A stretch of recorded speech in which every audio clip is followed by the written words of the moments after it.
નમસ્કાર, આપ જોઈ રહ્યા છો નેશન પ્લસ ન્યૂઝ. હું છું આપની સાથે હેતલ ભગત. કાંકરોલી યુવરાજ પૂજ્ય વેદાંત કુમાર મહોદયનો જન્મોત્સવ ભક્તિસભર ઉજવાયો હતો. મોટી સંખ્યામાં વૈષ્ણવોએ શુભેચ્છાઓ પાઠવી હતી. વડોદરા શહેરના ઐતિહાસિક પૌરાણિક સૌપ્રથમ વૈષ્ણવ હવેલી કેવડાબાગ બેઠક મંદિર ખાતે સાક્ષાત માં યમુનાજી સ્વરૂપ અંબાજી વૈષ્ણવોના હૃદય સમ્રાટ તૃતીય ગૃહાધીશ પૂજ્ય ડોક્ટર વાગીશ કુમાર મહારાજ, વહુજી મહારાજ, કાંકરોલી યુવરાજ પૂજ્ય સિદ્ધાંત કુમાર મહોદય, અનેક વલ્લભ કુલભૂષણ વૈષ્ણવાચાર્યોની ઉપસ્થિતિમાં કાંકરોલી યુવરાજ પૂજ્ય વેદાંત કુમાર મહોદયના જન્મોત્સવ નિમિત્તે શ્રીજીના અલૌકિક મનોરથ દર્શન યોજ્યા હતા. જે અંતર્ગત શૃંગારમાં પ્રભુને સુવર્ણના પલ્લામાં બિરાજમાન કરીને અનેરો નંદ મહોત્સવ, રાજભોગમાં હઠડીના મનોરથ દર્શન, પૂજ્ય વેદાંત કુમાર મહોદયનું વિદ્વાન બ્રાહ્મણો વડે શાસ્ત્રોક્ત વિધિ મંત્રોચ્ચાર દ્વારા માર્કંડેય પૂજન, કેસર સ્નાન અને પ્રભુના દીપદાનનો અલૌકિક મનોરથ દર્શન યોજ્યા હતા. કીર્તનકારોએ અષ્ટશાખાના કીર્તનોની ભારે રમઝટ બોલાવી આગવું આકર્ષણ જમાવ્યું હતું. પૂજ્ય વેદાંત કુમાર મહોદયને જન્મદિવસ નિમિત્તે દેશ વિદેશ, કાંકરોલી, મથુરા, ભીલવાડા, સુરત, ભરૂચ, પાટણ, મહેસાણા, હાલોલ, છોટાઉદેપુર, પાવીજતપુર, ડભોઈ, સુરત, પિલવાઈ, વસો, પેટલાદ, આણંદ, નડિયાદ સહિત વિવિધ જિલ્લા ગામોમાંથી વૈષ્ણવો સ્વયંભૂ આવ્યા હતા.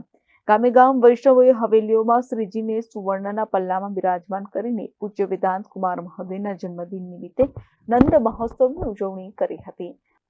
પૂર્વ વિસ્તારના વૈષ્ણવોના હબ સુખધામ હવેલી ખાતે 70 વર્ષથી વધુની ઉંમરના સિનિયર સિટીઝનો માટે વયવંદના આયુષ્યમાન કાર્ડ કેમ્પ યોજાયો હતો, જેમાં 150 થી વધુ સિનિયર સિટીઝન ભાગ લઈને પોતાના કાર્ડ મેળવ્યા હતા. કૃષ્ણ મંદિર જગતગુરુ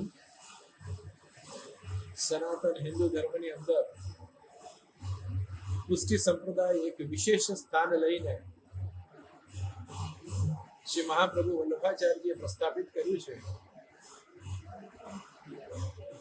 એવું કહેવાય છે કે પુષ્ટિ માર્ગમાં સામાજિક કાર્યો નથી થતા, પણ એ વાતમાં કોઈ તથ્ય નથી. આજે ચિરંજીવ વેદાંત બાવાના જન્મદિવસના દિવસે 70 વર્ષથી ઉપરના અનેક મહાનુભાવોનું કાર્ડ કઢાવવાનું કાર્ય સુખધામ મંદિરમાં થઈ રહ્યું છે. 170 જેટલા કાર્ડ આજે નીકળી ચૂક્યા છે અને લગભગ 200 જેટલા કાર્ડ આવતીકાલે કરાવવાનું છે. અને હજુ પણ ડિમાન્ડ છે કે ત્રીજો દિવસ નક્કી થાય અને આ કાર્યક્રમ આગળથી આગળ ચાલતો રહે. તો આવા બધા કાર્યો પણ સુખધામ મંદિર દ્વારા સમાજ ઉપયોગી કાર્યો ખૂબ સુંદર રીતે થઈ રહ્યા છે. તમામ કાર્યકરોને ખૂબ ખૂબ અભિનંદન પાઠવું છું. Report nation plus news Vadodara. સમાચારોના સતત અપડેટ મેળવવા માટે અમારી નેશન પ્લસ ન્યૂઝની યુટ્યુબ ચેનલને સબસ્ક્રાઇબ કરો, બેલ આઇકન દબાવો અને જોડાયેલા રહો ફેસબુક, ઇન્સ્ટાગ્રામ અને ટ્વિટર પર.